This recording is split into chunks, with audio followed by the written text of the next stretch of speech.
জয় হরি, হরি বল, হরি বল, হরি বল।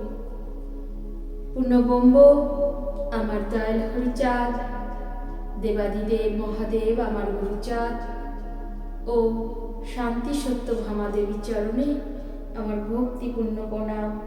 প্রণাম ঠাকুরের সকল ভক্তবৃন্দের চরণ যুগলে।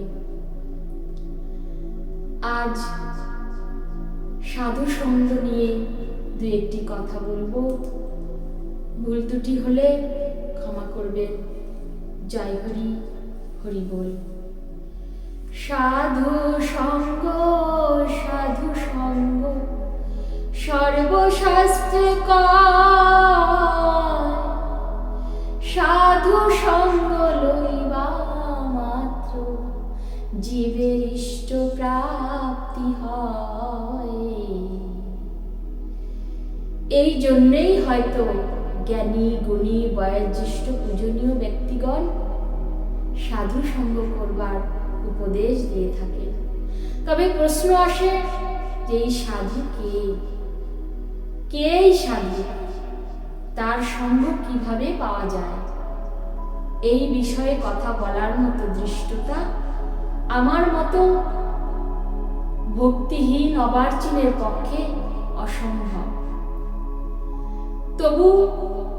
তবুও পরম ভক্তজনের সান্নিধ্যে এসে তাদের শ্রীমুখ বাক্য স্মরণ করে দু একটি কথা বলার চেষ্টা করছি মাত্র। যাই হোক, তাহলে সাধুকে?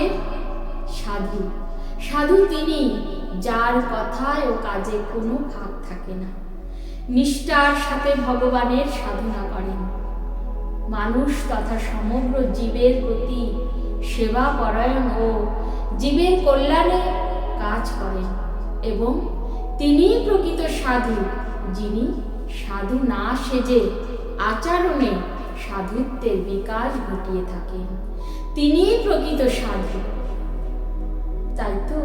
তাই তো আমার অশ্বিনী বলেছে গানের মাধ্যমে, হইয়া চৈতন্য এ দেহ করধন্য, সাধু সঙ্গ বাতাস লাগাও হে।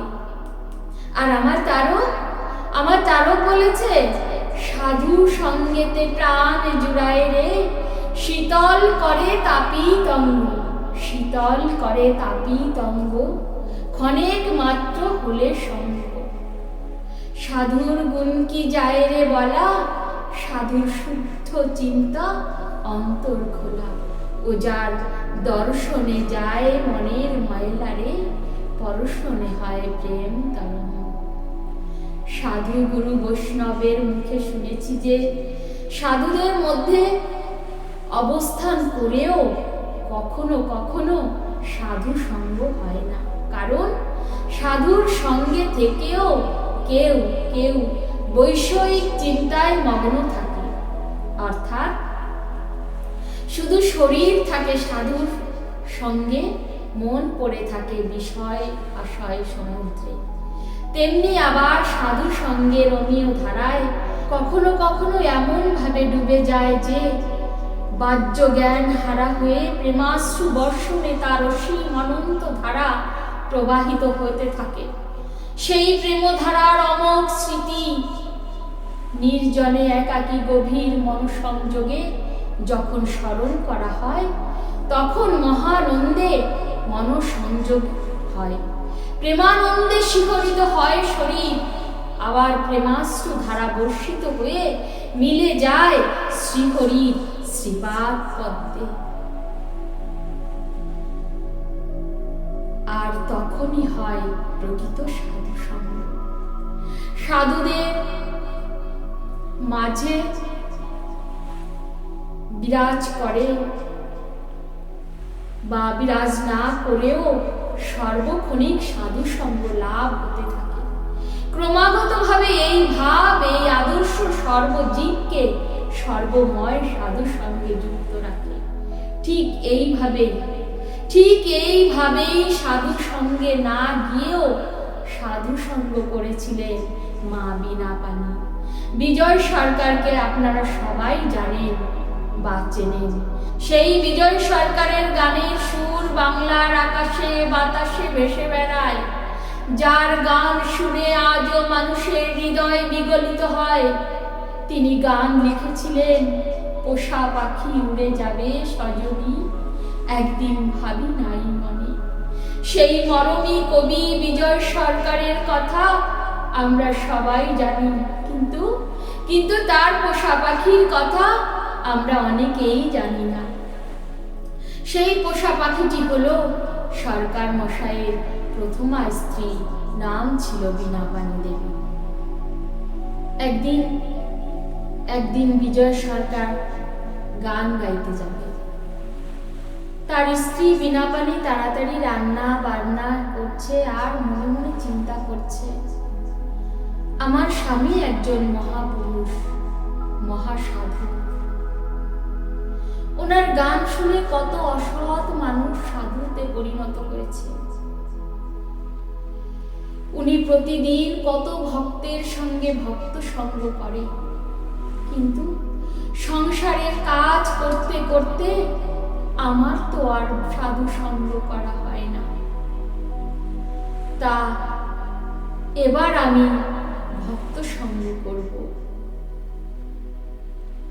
তাই সরকার মশাই যখন গানের জন্য রওনা দিয়েছে, তখন বীণাপাণি দেবী কাছে এসে বলছে, ওগো কাল যখন তুমি গান ছেড়ে ফিরে আসবে, বাড়িতে ঢোকার আগে তুমি আমাকে ডাক দিও। সরকার মশাই জিজ্ঞাসা করলেন, কেন বীণাপাণি, কারণ কি? বীণাপাণি বলল, সে কথা কালই বলব। যথারীতি সরকার মশাই গান থেকে ফিরে বাড়িতে ঢোকার আগে ডাক দিলেন, বীণাপাণি, বীণাপাণি। বীণাপাণি মা আমার দৌড়ে এসে তাড়াতাড়ি ঘর থেকে বেরিয়ে শাড়ির আঁচলখানা রাস্তায় পেতে দিয়ে দু চোখের জলে ভাসতে ভাসতে বলছে, ওগো স্বামী, তুমি তো কত ভক্ত সঙ্গ করে বেড়াও।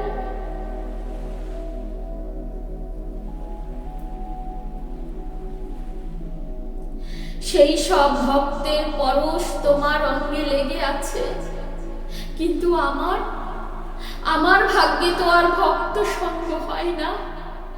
তাই তুমি আমার এই আঁচলের উপর দিয়ে হেঁটে যাও প্রভু।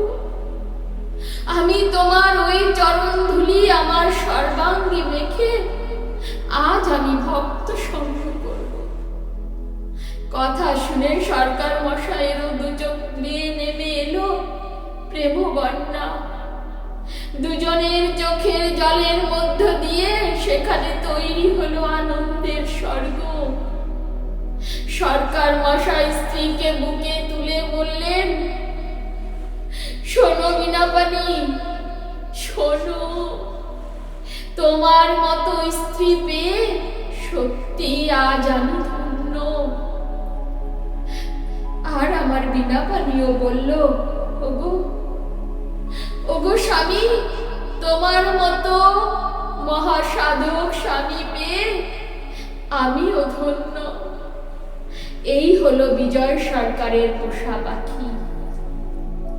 এই রকম পোষা পাখি যার জীবন থেকে হারিয়ে যায়, তার যে কি ব্যথা সরকার মশাই তা গানের মধ্য দিয়েই ব্যক্ত করেছেন। আর এভাবেই সাধু সঙ্গে না গিয়েও ঘরে বসেও সাধু সঙ্গ করা যায়, এটাও তার একটি প্রমাণ। তাই আমার বিজয় সরকার গান গেয়েছিলেন, পোষা পাখি উড়ে যাবে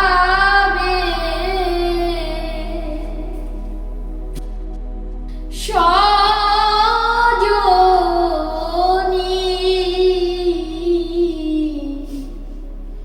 একদিন ভাবি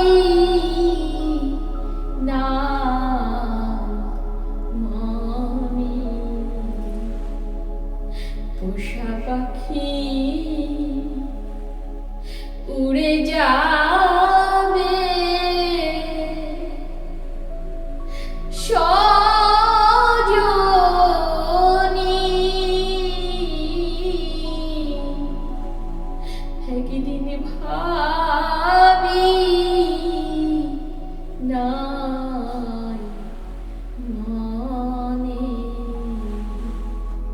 জয় হরি, হরি বল, হরি বল, হরি বল।